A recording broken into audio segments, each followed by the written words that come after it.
Hi friends, ஒரு சின்ன drawing lock பார்க்கலாம். இது வந்து ஸ்கூலில் வந்து ஒரு சின்ன ப்ராஜெக்ட்டுக்காக சாமினார் வந்து வரைய முடியுமா அப்படின்னு கேட்டிருந்தாங்க. ஓகே அப்படின்னு சொல்லிட்டு நம்ம ஃபஸ்ட்டு ஒத்துக்கிட்டோம். பார்த்தா ஃபஸ்ட்டு ஒரு சிங்கிள் சார்ட்டில் வரைஞ்சிடலாம் அப்படின்னு நான் நினச்சேன். ஆனால் அவங்க பார்த்தாங்க கொஞ்சம் பெருசாக வேணும் அப்படின்னு சொல்லிட்டு ஒரு 4 சார்ட்டில் சேர்ந்த மாதிரி நமக்கு வந்து ஒரு பெரிய சார்ட்டில் வந்து வரைஞ்சி கேட்டாங்க. கம்பல் பண்ணலை, இன்ட்ரெஸ்ட்னால் வரைஞ்சி கொடுக்கலாம் அப்படின்னாங்க. ஓகே அப்படின்னு சொல்லிட்டு நானும் பென்சில், சார்ட்டு, ஸ்கேல் எல்லாமே நான் ரெடி பண்ணிவிட்டு ட்ரா பண்ண ஆரம்பிச்சிட்டேன். ஆரம்பிக்கும்போது தாங்க அதில் எவ்வளோ கஷ்டம் இருக்குது அப்படின்னு நான் தெரிஞ்சுக்கிட்டேன். ஏன் அப்படின்னா நமக்கு 4 சார்ட்டில் சேர்ந்த மாதிரி ட்ரா பண்ணும்போது அந்த மெஷர்மெண்ட்டு, அளவு, சின்ன சின்ன ஒர்க்கு அப்படின்னு சொல்லிட்டு அதில் நிறையவே வந்துருந்துச்சு. பசங்களையும் பார்த்துட்டு நம்ம வந்து ஒரு ஒன் டேயில் வந்து கொஞ்சம் கொஞ்சம் டைம் கிடைக்கும் போதெல்லாம் கொஞ்சம் கொஞ்சமாக நான் ட்ராயிங் பண்ணிகிட்டு இருந்தேன். அப்புறம் எல்லா சார்ட்லேயும் கரெக்டாக வந்திருக்கா அப்படின்னு சொல்லிட்டு ஒவ்வொரு டைமாக பார்த்து பார்த்து அளவெடுத்து நான் ட்ராயிங் பண்ணியிருந்தேன். ஃபஸ்ட்டு பென்சில் ஷேடு, அப்புறம் க்ரையான்ஸு, அப்புறம் ஸ்கெட்ச் எல்லாமே பிளாக்லேயே கொடுக்குற மாதிரி இருக்கட்டும் அப்படின்னு சொல்லிட்டு நீட்டாக ட்ராயிங் பண்ணிகிட்டு இருந்தேன்.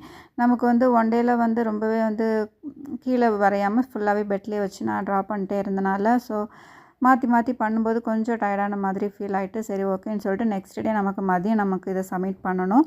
ஓகே அப்படின்னு சொல்லிட்டு நெக்ஸ்ட் டேயும் நான் வந்து கொஞ்சம் மீதி இருந்த ட்ராயிங் எல்லாமே கண்டினியூ பண்ணிக்கிட்டே இருந்தேன்.